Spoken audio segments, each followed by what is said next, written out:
Hiya, folks. This is Rick Emmett of Triumph. This is Mark Merrill, also known as Johnny B. Bad. Yo, guys, it's Mark McKay. Hey, this is Frank Fletcher. Hola, amigos. This is Billy Sheehan. Hey, guys, this is John Karabi. Hey, guys, it's Leva Leone. What's up, guys? Cassandra Carson here from Paralandra and the Life Project. What's up, everybody? It's Logan from All the Pretty Things. Hey, this is Cody Howell. Hey, this is Sammy Lee, drummer of the band Red Rain. My name's Reggie, and you are listening to the Weekly Pour podcast. Thanks so much for joining the most amazing twosome out there. The most amazing things that can happen to a human being will happen to you if you lower your expectations.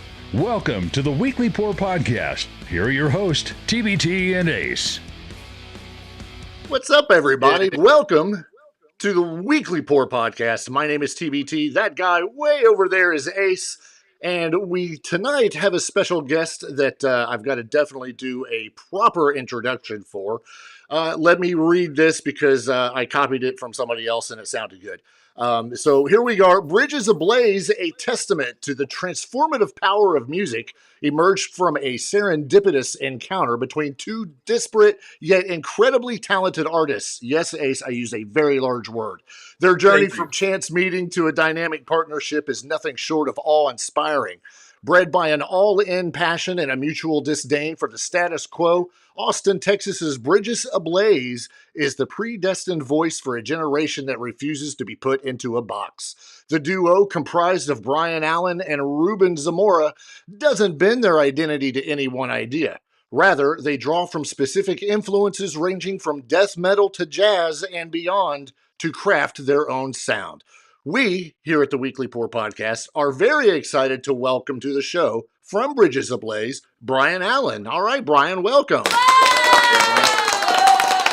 Stoked to be here. Thank you so much for having me. Yeah. Oh, most definitely. I can tell you when we got the information that we had a chance to get you on, obviously Ace and I both did our research, and the company had sent us a track for us to listen to, and we listened to it, and it was like digging for gold, because it was immediately like, all right, we got to find more. So we're jumping on all your social media channels, your YouTube, I mean, everything. And yeah, it's turned into, I would say, almost an obsession for at least the last week. So we know just about all there is.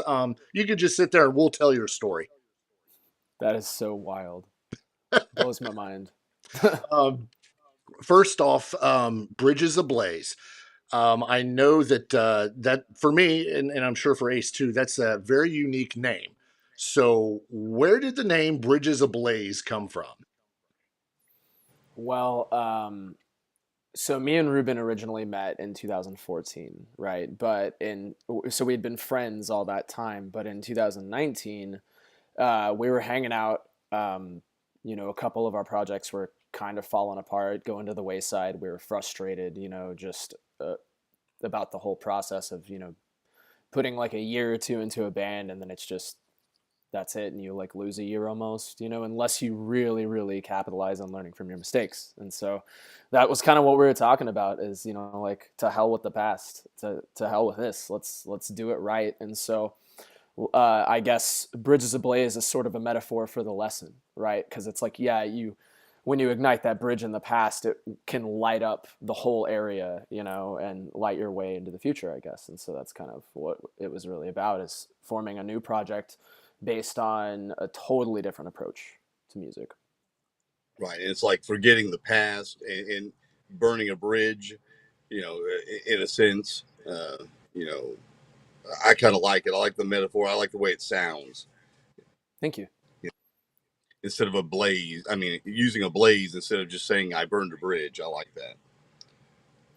Yeah. And I guess it kind of means like also it's just a bit of a homage to, the difficulty of, our pasts and our lives, like just what we've had to go through. And, not all relationships that were very important to both of us are still here now, so it's painful.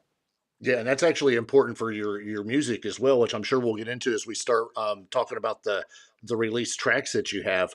Now, I know we were talking before we went on the air, and Ruben usually tells this story. You guys are very unique in that you are a duo.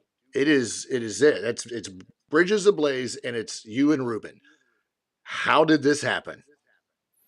Well, it all goes back to, I guess, having been a bedroom guitarist for several years and being obsessed, all through middle school, high school, and through college, and getting to a point, like a crossroads in my life where I was like, man, I really got to do this. And so I got on Craigslist, put myself out there in the final semester of college, and I was with some guys. We went through a guitar center, just trying to build a band, get gear.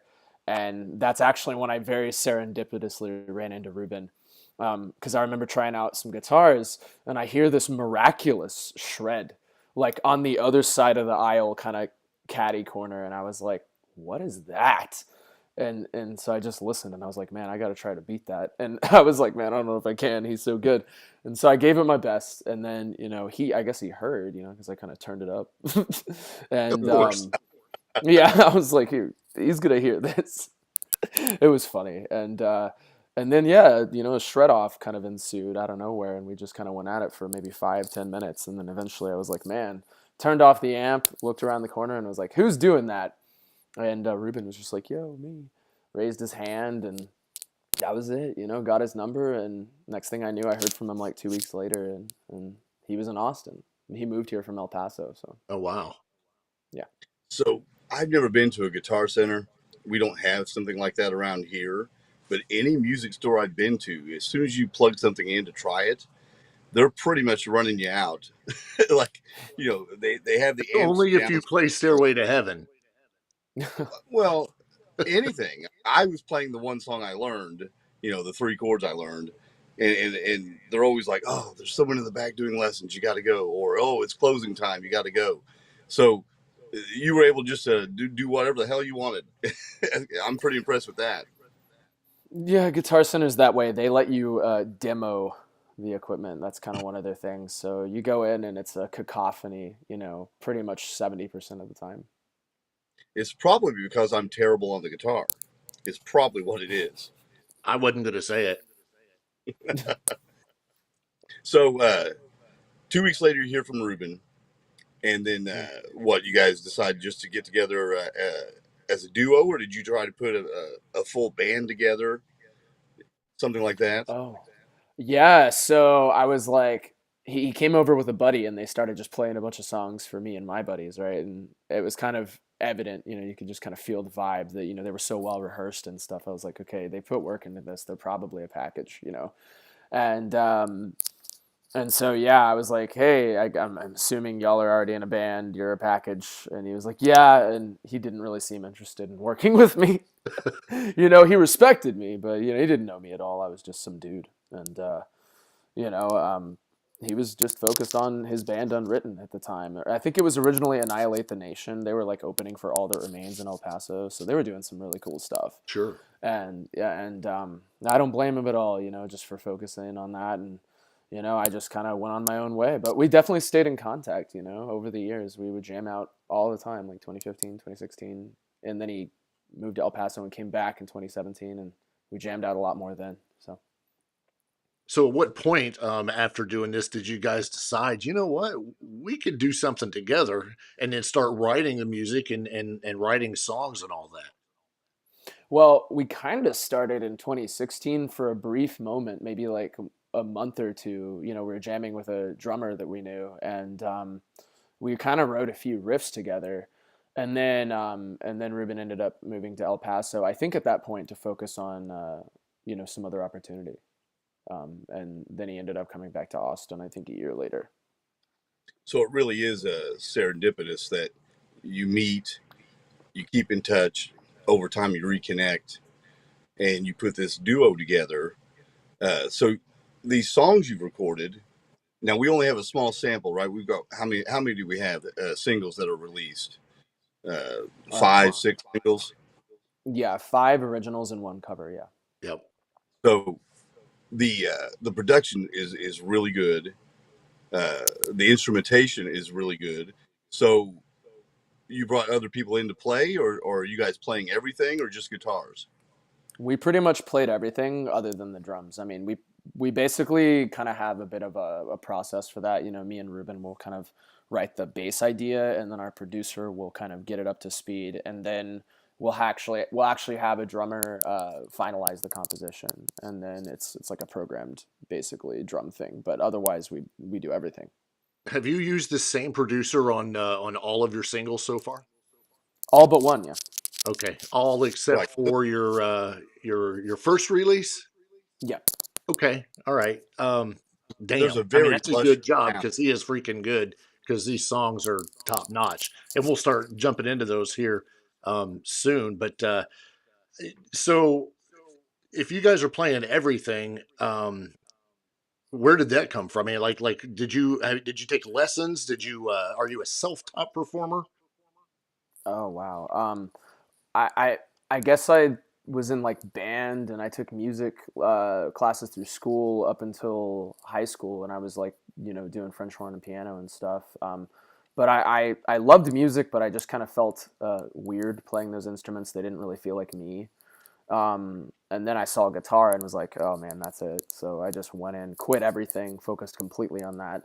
And from there, I was self-taught. What taught me was ultimateguitar.com, Metallica, Megadeth, Nice. The classics, the 80s, the 70s.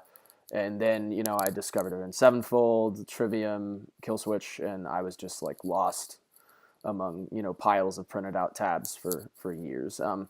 And eventually I started to kind of figure out like patterns from all just learning so many things and seeing the same pattern over and over and over and over. And I was like, okay, maybe this is a thing. So I started kind of relying on that and building my style out from there.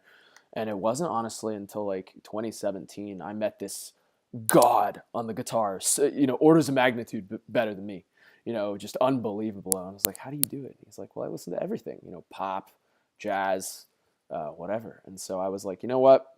I'll just give it a shot. So I found a bunch of music outside my comfort zone that I liked, and I just started to kind of go down that route. And eventually I realized I liked Suicide Silence and Whitechapel when I like kind of hated them in high school. And it's kind of weird, you come back to bands like that, and then you develop a taste for jazz. Yeah, it's crazy. I didn't like Sleep Token. Now I love them. It's just wild. You change. Your taste changes. They just added a bunch of new tour dates too. Sleep Token. Yeah. Oh yeah, it's crazy. Like how I avoided certain sounds for so long, and then all of a sudden I just became obsessed. It's the weirdest thing, and so I guess that's part of the process. And then going into jazz lessons eventually, because I started really admiring it and what spicy stuff guitar players could come up with. And so I basically that makes sense because some of those runs that you do feel jazz influenced. I think that makes sense to me. It's not bluesy. It's a little more jazzy. So that makes a lot of sense. So yeah, when you do this, and I don't know if you're a songwriting duo or you're the principal songwriter or how that works, but all of this work you put into learning the guitar had to have helped building your songwriting skills. Is that true? In some sense, yes. In some sense, no. Because I would say there's techniques, right? Like shredding, like how to sweep, how to do all these, like how to gallop, how to do all these different techniques. And then you have just kind of like the vision behind it, the knowledge of just music subgenres and history. There's like so much, honestly. And kind of building composition chops, I feel like is pretty different. Just kind of getting a familiarity with how songwriting really works and kind of studying it.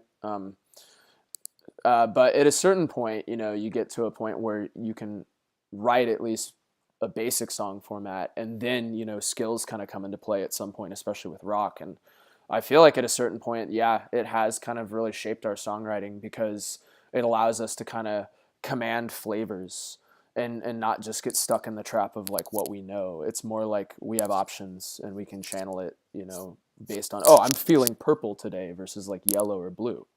Right. Now, when you, do you both compose these songs together, or are you writing individually?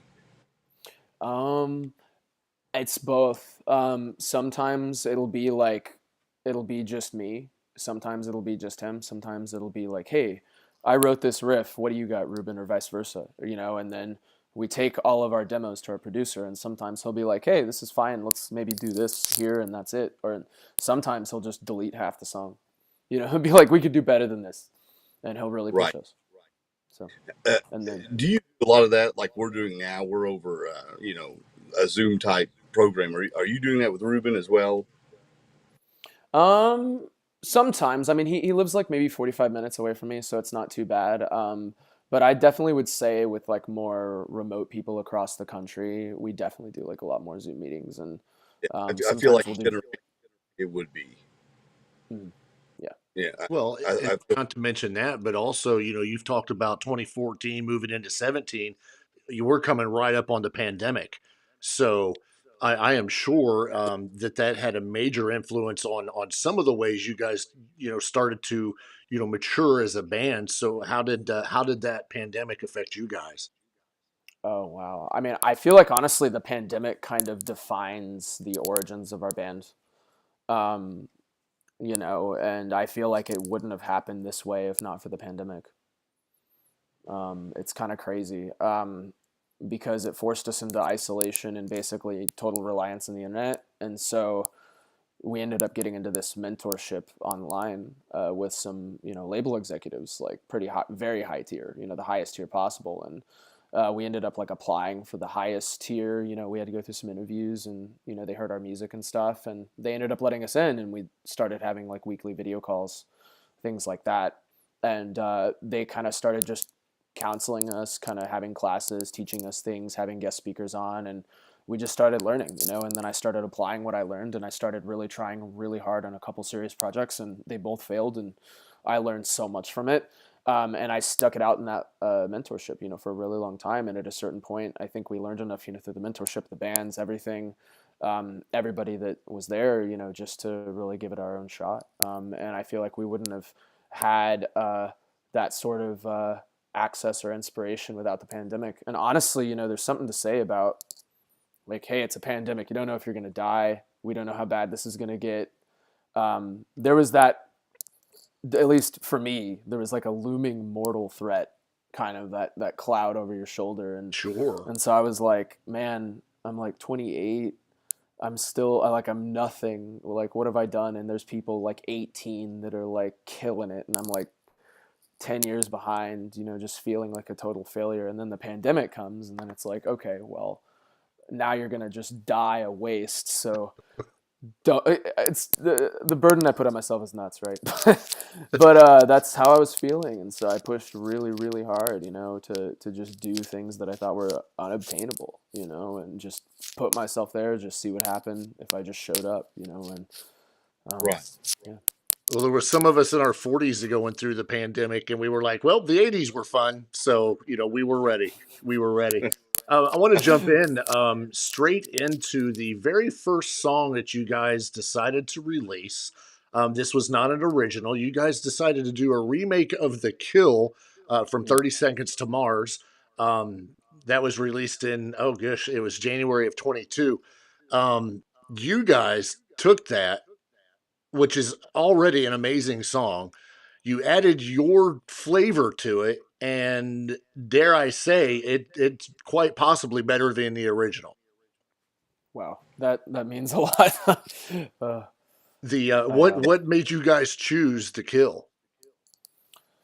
I guess we kind of narrowed it down to a couple songs, but eventually we chose The Kill, just because it was so like anthemic, and I guess it was a bit of a salute to Jared, because I remember reading about how he was talking about how he wanted to start his music, and he basically said that he looked at the credits of his favorite album, like flipped it over, took out the booklet, went through all the names, and was like, hey, I'm going to work with this guy and just go for it.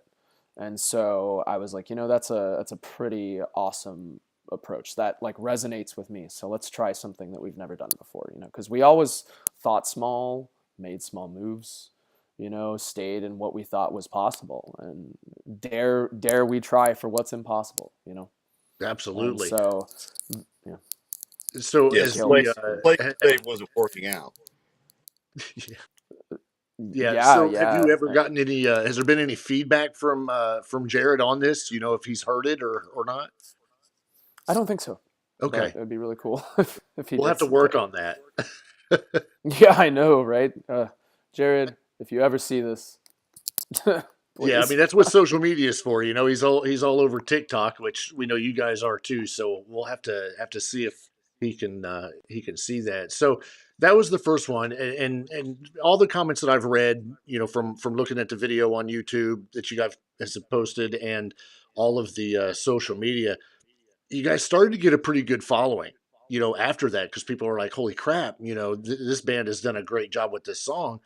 And then everybody's waiting for some original stuff. And it wasn't until a year later, in January of 23, when you guys released your first single, which was Hellbent, like I said, in January 23. It's your debut, has a very metalcore feel. How did you guys feel putting that out as your first one? Well, actually, originally it wasn't going to be. It's kind of crazy, but we had a bit of a music video mishap in the middle of the year because after The Kill, you know, was released and it kind of got the reception. Did I freeze? Okay, we're good. No, after you're good. The Kill, okay. Whew. After The Kill got the reception that it did, we were like, okay, we have to follow up. So that means work, shoot like a bunch more videos. And so it was originally going to be Forever Fallen. And I'll be honest with you, like there's a lot of reasons why that video didn't really turn out, the original one didn't turn out very well, but ultimately it comes down to me. Sure. That's how I felt. Like it was ultimately my fault and I just couldn't put something like that out, you know, just because of the mistakes I made. And so we just doubled down and found, you know, a different crew and basically, you know, recorded like Hellbent. And then we just were like, hey, let's follow up with Never Too Late and then Forever Fallen and Broken. And so we found a couple different, you know, video squads basically. And we just... Go ahead. Oh, okay. Yeah. And then, yeah, basically we were kind of listening to them and we're like, you know what, Hellbent just kind of has like that sort of like center of the road sort of energy. Like it's kind of metalcore, kind of hard rock. Like, what is it? And so let's just start with that. It kind of has a recognizable, you know, just a lot of features of the song are just kind of, they sound that way. So we figured might as well give it a shot with that. Right. That one starts off pretty heavy, doesn't it? It's got the heavier riff. And yeah. Then, yeah. Then it evolves into a more melodic type of thing. We're getting some response on the chat. John is saying Numb and Heartbroken are two of his favorites. Kathy just listened to the cover of 30 Seconds of Mars and thought it was incredible. So good response there. So much. When you release that single, now what's the response then? Are you getting a little bit of a buzz out after that? With Hellbent? Correct. Yeah, Hellbent, like, kind of, it got a crazy response, to be honest. It just was that way. Kind of blew our minds. And we got sort of a Vivo thing, too. They put us on, like, I think it was Vivo's top 10 metal videos of 2023 or something. And we were on there for a while. And so, yeah, we had some algorithmic stuff and playlist stuff going and all kinds of stuff. It was pretty nuts. We haven't really seen anything quite like it. So who's putting the videos together for you? The production and such. It's simplistic, but it works. You know, it works really well. Do you have a production crew that you're using? You said you had one crew and you got another crew. How are you putting this together? We've basically worked with like 3 squads of dudes, you know, and basically with each group we'll have like a point of contact that we talk to, and then day of the shoot they'll have like maybe at least 2 or 3 other people with them or something like that, and we'll just go from there. One of the videos was green screens, so we sent it to our effects guy in LA, you know, from Austin, and recently we've started working with a crew in Houston actually. And so he's really kind of, yeah, Austin, Houston, Texas based usually. Yeah, it's a big state. A big state. Well, that's one of the things that Yeah. I had mentioned to Ace when we were going through all of your material is, the quality of your videos. One of the things that we see a lot of is nowadays, even startup bands, even bands that have been around for a while, their videos are basically just kind of them, playing in a street or in a field or something like that. And you guys are going all out with your videos. It's not just one. It's like all of them. They've all been just out there, which is phenomenal. And I was telling Ace that I think back in the day, you guys would have got constant rotation back when MTV actually played videos. Yeah. Yeah. We figured, we watched a lot of bands start out, and a lot of them just started out by putting out a bunch of videos. And we figured, taking advantage of the internet and its ability to put you in front of people, if they can't see you at a show, they can at least watch a video. And that's kind of the closest thing, to Right. kind of And getting to know Kathy in you. our chat just asked, where can we find all of your music? She's asking, she said, just YouTube. And I put, yep, she can go find it on YouTube. But I mean, you guys are on Apple Music, Spotify.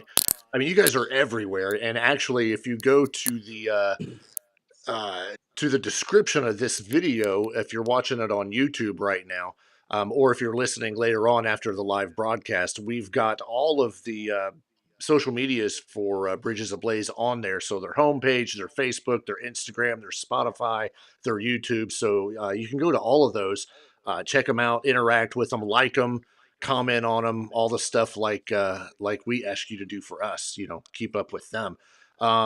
So we have a question that just came across the chat too. It says, so with a two-man crew, have you guys done any live shows, and how does that work with just two? I can actually answer that because I know you guys have other musicians that you work with. But it's primarily you two guys are the band. Do you guys have to, I mean, do you use the same crew most of the time, or do you switch it up once in a while?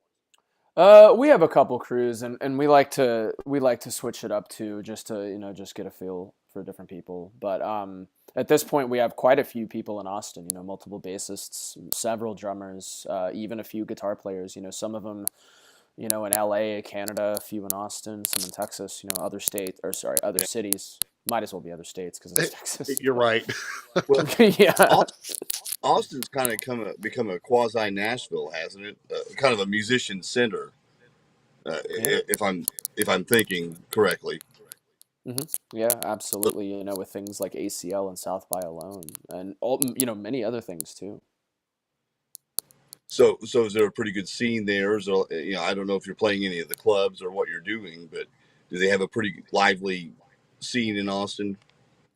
I would say, yeah, it's pretty. God, there's just so much diversity in Austin. There's a lot of indie and alternative stuff. Some like folky, bluegrassy stuff, jazz, lots and lots of blues, some hip hop, electronic, lots of like Sixth Street stuff, lots of cover bands and singer songwriters on Sixth Street, and then yeah, you pretty much get everything here. There is at least sort of a hard rock and metal scene here too, a prog scene for sure. Thank God for that. Yeah, it's Right. nice. Yeah, I really like it. I know quite a few of the dudes here, and they're all amazing. They're all so good. So your sophomore release is Never Too Late. That was released in April of 23. You followed that up with Forever Fallen.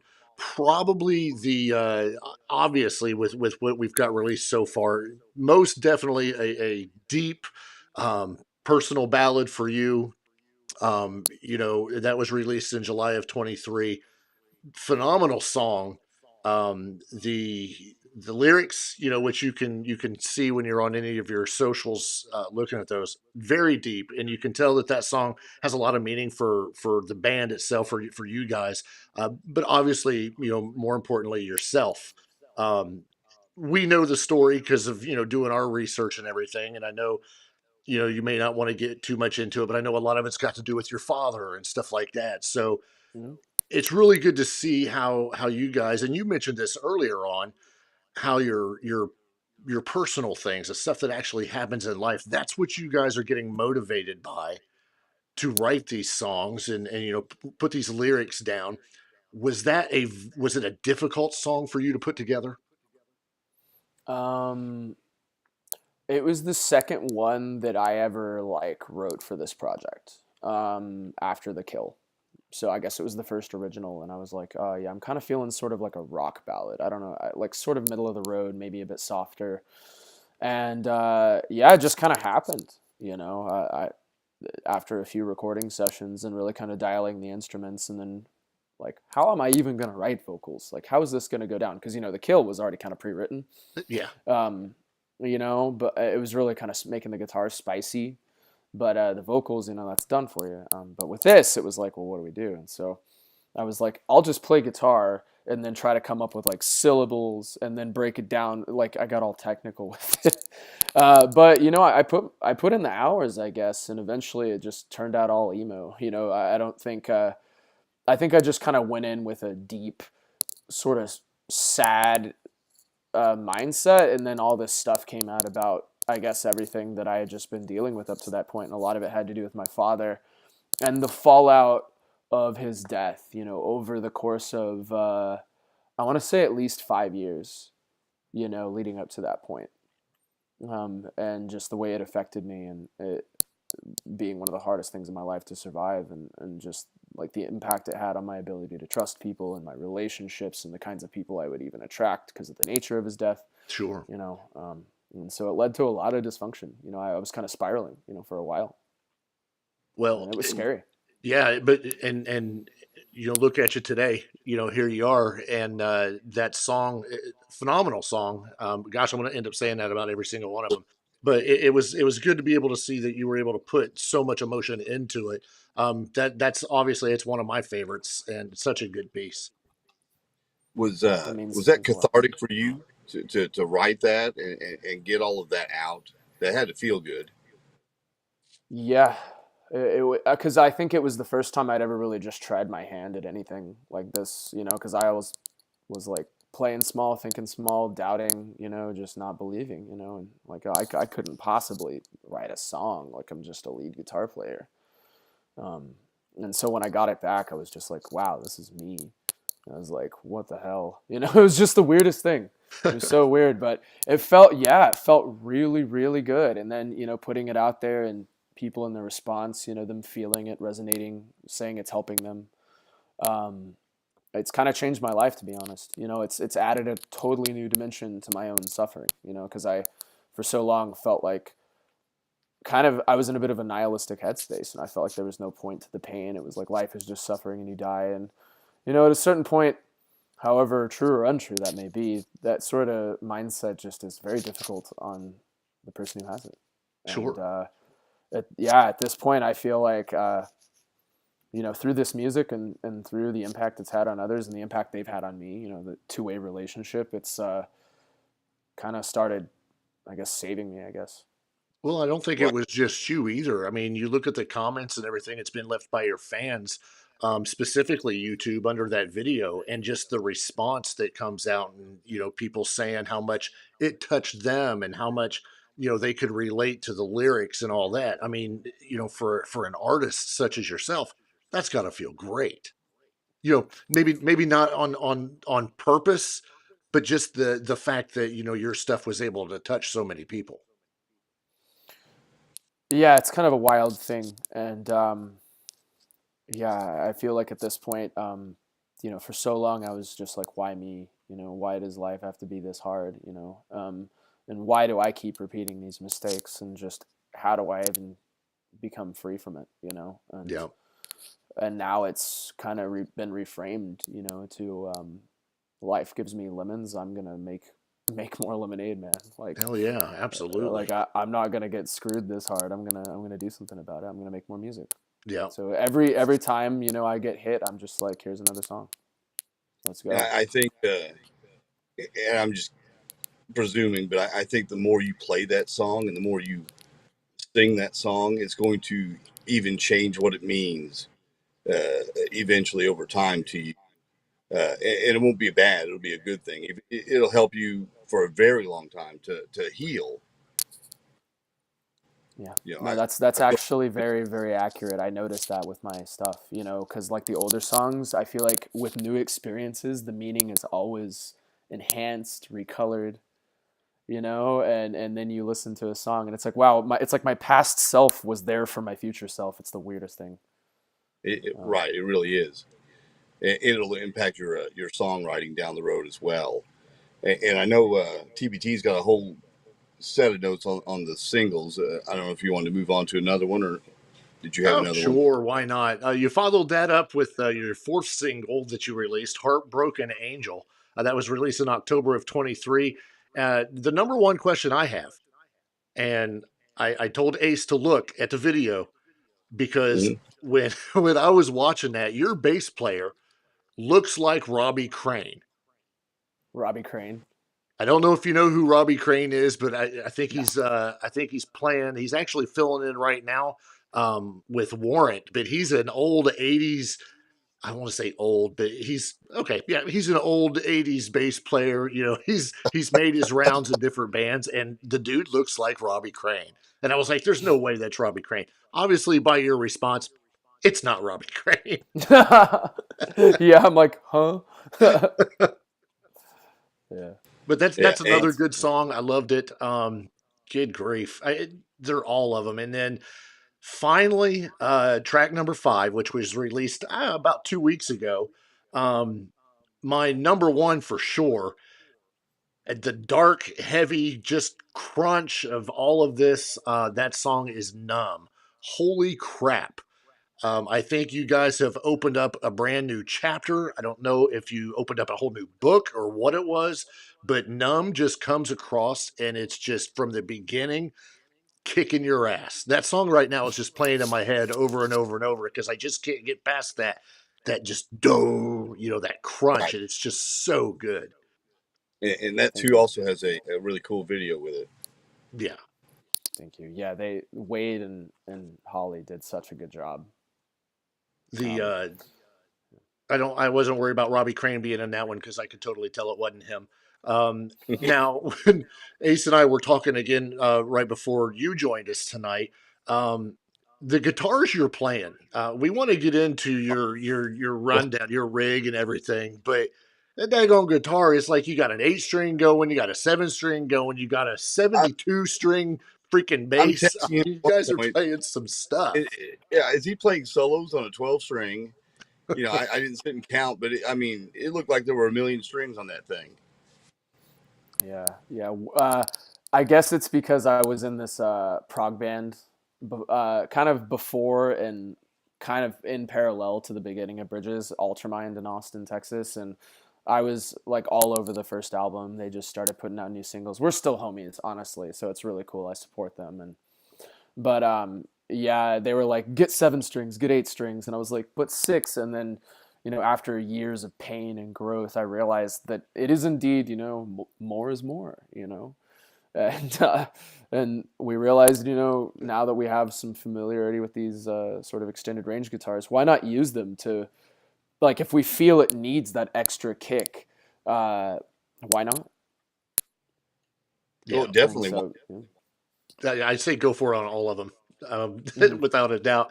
One of the things that you can notice real good on Numb is how you guys both have a solo. You and Ruben both are taking over a solo, or at least in a video, which kind of led me to wondering, how do you guys choose who sings what song, who does what solo? You guys just take turns? Is it just kind of happen? Yeah, honestly, it just kind of happens, and I think usually the person that writes the song might take more lead vocals, but a lot of the time we'll just do verse chorus and kind of do it that way. But recently we kind of got bored with that, and so in our newer songs, that we've been cooking up, me and Ruben are splitting both verses and both choruses, and so it's getting a bit more like dynamic between the way the vocals interplay. Okay. Yeah, bands that I love that have 2 lead singers, that when they occasionally switch those vocals out on certain songs, I always love that. It feels like teamwork. It feels like teamwork. Well, you never know what you're going to get either. It's either going to be, this melody with with this voice or the other. So having that variety is definitely a good thing to have. Right, More and is more. we've talked the songwriting, the guitar playing. We've not talked about your singing, which is also off the charts. When did you find your voice, so to speak?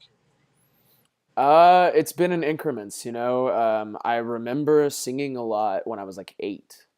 And I was really, really like inspired by Shania Twain of all places and opera, so I was singing Shania Twain and opera, trying to get that massive vibrato, Were you singing Shania Twain in opera?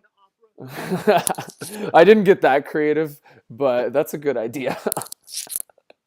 But yeah, I was kind of animated and into it, and but your voice changes when you're like 10, 11, 12. You start going through all that stuff, right? That is just a process, right? And so it took years to rediscover it, and I remember singing for friends back in high school, and some of them were just kind of a little bit awful, and so they'd be like, "You're awful, shut up." And I was like, "Oh God." And so I wouldn't sing for like a year, and but I always had an ear and was always doing music pretty much my whole life, at least since like age 8. And by the time like 2016, 2017 happened, I started showing people my voice, and some people were like, "Hey, you have like some real raw pipes." And it turns out like playing your French horn, doing swimming, being in soccer, track, cross country, running 5Ks my whole life, just all that stuff. All that Swimming, like, yeah, breath, and taking vocal lessons in the last year and a half, and trying really hard on that. My vocal coaches pointed out like that I have a lot of like just natural lungage, lung capacity, breath ability, because of like those most formative years. And a lot of it's just been kind of getting it out of the nose, getting it out of the throat, and kind of putting it in the diaphragm, lifting the soft palate, just developing like that body awareness, and really improving how I sing. So it's crazy because my voice is already starting to change, from how I just kind of roughed them on the tracks, and so I'll probably be evolving throughout, everything. Right. So we've talked about the 5 tracks that you guys have had out. What's on the horizon right now for you guys? So likely in April, we'll be dropping another one called Apocalypse, and that one's probably our most ambitious video yet. Nice. Because with Never Too Late, when that one dropped, everybody compared Ruben to Leon Kennedy from Resident Evil. They're like, "Oh, it's Leon," and like 50, 100 comments. It was nuts. I mean, at one point it was like every day. I was like, "Bro, Ruben," and at one point we're like, "You know what? Let's do sort of a Leon Kennedy video, like sort of like nice. Generic brand, HEB brand or whatever your local grocery store is, like the generic brand version, where it's like kind of Leon, but like not full Resident Evil." And so we ended up, doing that with like a crew of 20, 30 people out in Houston earlier in January. And it was super cold and super fun. Zombie horde stuff. There'll be cool effects. It's with the same crew that did Numb. Oh, perfect. And so this sounds fun. Yeah, and the song is probably one of our most wild ones yet, because that one got a complete facelift and is probably just the most collaborative one we've done yet. But it's definitely kind of like Architects and unprocessed, so it's kind of like on the edge of ultra modern, because some of our songs have been kind of retro, middle of the road. Numb is kind of more newish, but this one I'd say is probably our most like postmodern, sort of like the cutting edge of rock, sort of. Right. Okay. So and it's something that Ace and I were talking about earlier. You guys are releasing singles, not an album. You're just doing the singles. Do you find that in this day and age, and we've talked to some other artists about this as well, that it almost tends to be better for you, the artist, to do singles versus throwing out an entire album of, 8, 10, 12 songs at a time?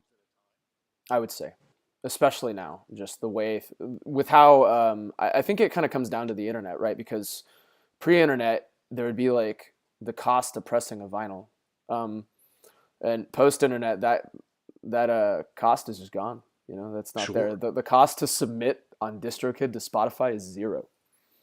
And so, yeah, financially, in terms of just people's attention spans changing to, you know, because of algorithms. And so, yeah, and not only that, but it's like if we dropped an album, there would be like maybe 1 or 2 spearheading videos, maybe 3. And you'd only get so much out of that with like a bulk load. But if you kind of like, it's almost like in The Core, you know, when in the movie The Core, where the core dies and they have to restart it. And they're like, instead of blowing one bomb, like you'd like do the bombs in a sequence to create that convection.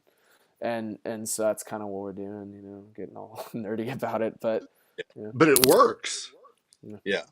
A few years ago, Chris Jericho had said in an interview that releasing singles like you guys are doing is pretty much going to be the future of how music is released, because of just what you said. You've got the overhead of producing the record or manufacturing the record, and I'm talking about even a physical copy, and then you got to come up with 12 songs, and not that all 12 songs are good or bad, but they may not even get listened to.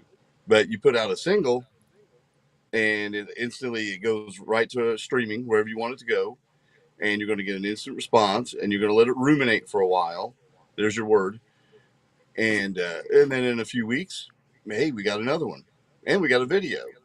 So I'm old school in that I like albums from, you know, bands, but I do see the benefit in what you guys are doing.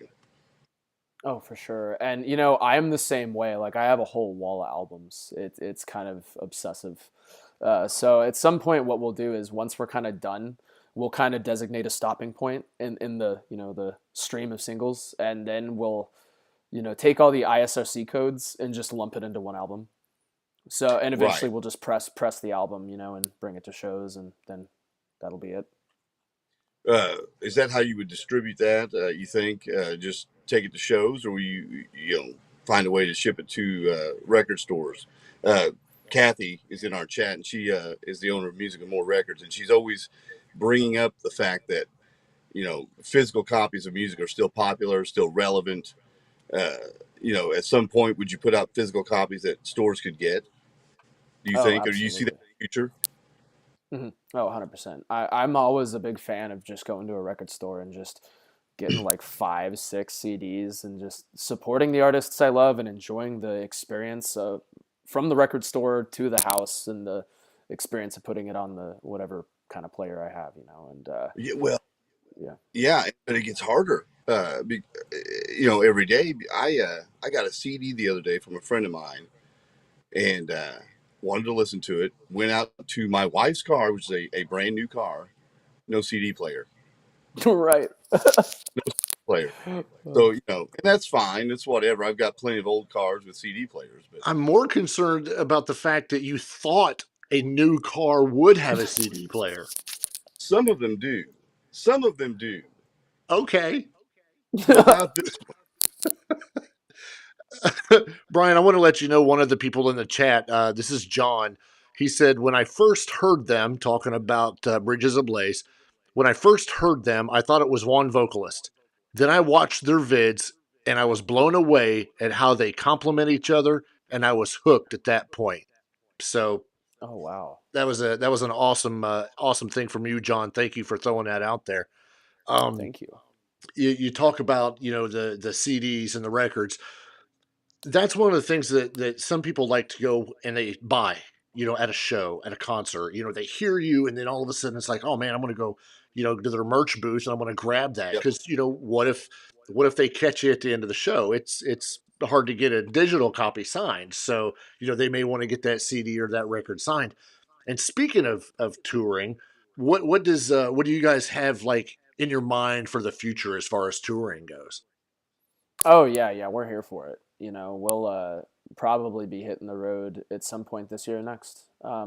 We're pretty much ready for a live debut, at least me and Ruben. It's just kind of a matter of, you know, training up the ensemble of musicians that we'll be performing with, and kind of coordinating, you know, with our team as well, you know, because we might have to get some dudes, you know, in various places and kind of have them do tour legs, you know, however it'll work, you know. See, that's fascinating as well, because you might move to a whole section of the country and you got a whole nother set of guys plugged in and ready to go. That's fascinating. Yeah. Yeah. That sounds very 2024. Yeah, it is. And honestly, we do have our new bass player that was in Numb, the dude with the crazy bass. And what got me hooked on him was going on his Instagram, Mike, and just seeing him play Dig by Mudvayne on a fretless bass. And he's just like, he's going nuts on it. I'm like, dude, like, never saw a bass player like that, at least in the Austin scene. And so I was like, hey man, do you want to do some stuff, with us, like, please? Yeah, please. And yeah, I know. And he's so helpful, and he's one of my favorite dudes that we've ever, recruited into the fold at this point. And yeah, it would be great to take him on the road. He works remote, so we'll see. It may be, maybe he'll be able to do like most of a tour, and maybe something comes up. That's another thing that's fascinating. You can still keep your day job if Yeah. you're working remotely. You're in the back seat of the van, you're driving, and he's just like there doing his thing on the laptop. You get to the show and put that on the pause for a minute. It's a whole different world out there. You couldn't have done that 30 years ago, obviously. Yeah, no, the internet has allowed so much. How's your following locally? You guys pretty good local? I would say, it seems to be that most of our like Texas streams and I guess US streams, we're all over, but Austin is routinely one of the highest cities. And I would say I feel like since I've been here for like, I don't know, the last 14 years, I definitely know like a lot of the dudes in the scene and stuff like that. So I feel like we have a decent fan base here, but that said, we have yet to play a show in Austin, so I guess we'll see when we play, huh? But that's going to be on the horizon, right? Oh yeah. When you play and you say you're about ready to debut, what are you filling out that set list with? Ooh, me and Ruben were talking about that, and we're thinking about Hellbent, Never Too Late, Heartbroken Angel, Numb, and maybe not Forever Fallen or The Kill, because those are like in a different tuning, and we'd have to do some pitch shifting for that. And so until we can kind of figure out the pitch shifting mechanic, we'll probably focus on the ones that are kind of more, congruent with tuning. And other than that, we'd probably play a few new ones. Apocalypse, okay. Heartless, Take Me, ones like that. Okay. So are those the three that we're expecting to see throughout the year? Yeah. Oh yeah. Apocalypse, and then Heartless and Take Me, or maybe Take Me and Heartless. We'll figure it out. But so you're mostly going to stick original and not fill it out with a lot of cover tunes. Yeah. Well, I appreciate that commitment. That's good. I want to step back real quick because I was just looking at my notes, and there was one very important note that I made for Hellbent. That has probably my favorite line of everything you've wrote, because I felt it. And that line is, "My body aches, but I just keep going." I resemble that remark. And it's absolutely true. Bridges Ablaze, currently with their 5 singles. I just wrote down all 3 of the ones that are coming out because we'll be keeping an eye out for them. With you guys hopefully grabbing a tour at some point and releasing all these, your following is definitely picking up as you move forward. Do you and Ruben talk, like, do you exclusively talk sometimes about the future and like what you want it to be and what you're hoping it turns into? Oh yeah, all the time. From like music, song ideas to, video ideas to where we'd like to play, or anything, or our hopes, our dreams. What's your dream place to play? Oh, it's tough. Could I say like 3 places? Sure. maybe Red Rocks at Colorado, or Rock am Ring in Germany, or Rock in Rio in Brazil. Yeah. Yeah. Okay. Right. Well, and it's cool that you mentioned a couple of the international places, because there's a lot of people that they're not even familiar with anything overseas, like walking or anything like that. So when we bring it up, they're like, what's that? And they're like, oh, that's a big festival you should be at, you know? Yeah. Yeah. Yeah. So, Rock am. there's a video. Well, I mentioned this to TBT earlier. I thought I'd ask, and see if you've graduated from this. But there's a video on your YouTube page where you are singing, and you're singing into a microphone, and you got the whole setup and all that. But it kind of pans a little bit, and you're in your kitchen, which is a thing you can do in 2024. You can do that in your kitchen, and I got to thinking, is that where he's recording all these great vocals and guitars and all that, or have you moved to the basement like I have? He's graduated to the basement. We've started recording in our producer's studio, but we do record like a lot of demos either at my house or Ruben's house, and we've gotten decent enough to where, definitely not quite like our producer, but it's a fitting demo. Well, as we get close to drawing this to a close, we're going to give you a chance if you have anything that you wanted to get out that we haven't said. If you have, then if you've said everything, then we'll keep going. Oh yeah, I think the only one thing was, I think it was when I was like 15, getting obsessed with like the classic guitar gods, and I went through this huge obsession with like Metallica, Megadeth, Testament, Machine Head, Pantera, Iron Maiden, and Judas Priest. But I think for a big point of that period, it was definitely Maiden and Priest for me. And I remember seeing them play at Rock in Rio in 2001, that version they do of Fear of the Dark. Oh my God. That's it. That's what blew my 15-year-old mind. And so I remember just watching the video over and over on YouTube. And that makes my heart feel good. Because someone a lot younger, may not even pay attention to bands like that, and that makes me feel good. And I can, you're doing a lot of different types of shredding anyway, so I can hear some of that, like we talked about the jazz influence. I can almost hear Metallica with a different tone and a different sound, and that's stuff you don't hear in modern. I guess in modern rock, the guitars everything's a mush a lot of times, and I can't distinguish guitars, but with you guys, I can definitely distinguish the guitar. So I appreciate that. Thank you.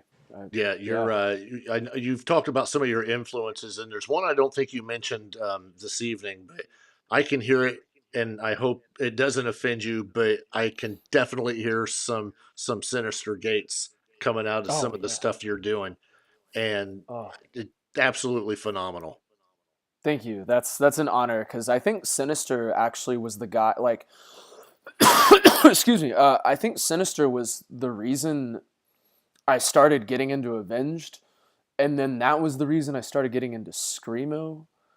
Because of Waking the Fallen versus City of Evil, because I discovered them with City of Evil, like Bat Country, just totally blew my mind.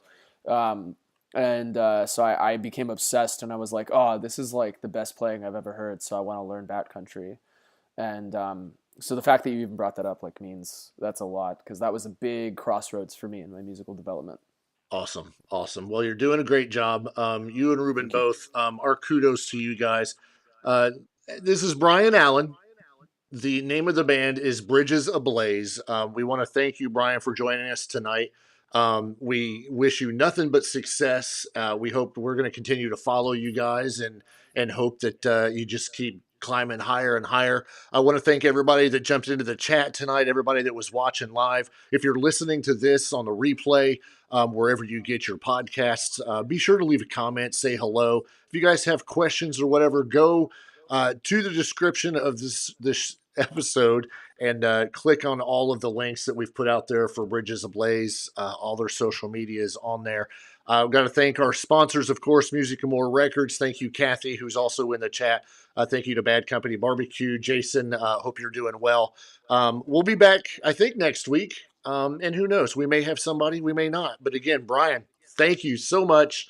We look forward to following you guys. And we'll see you guys next week. See ya. Absolutely.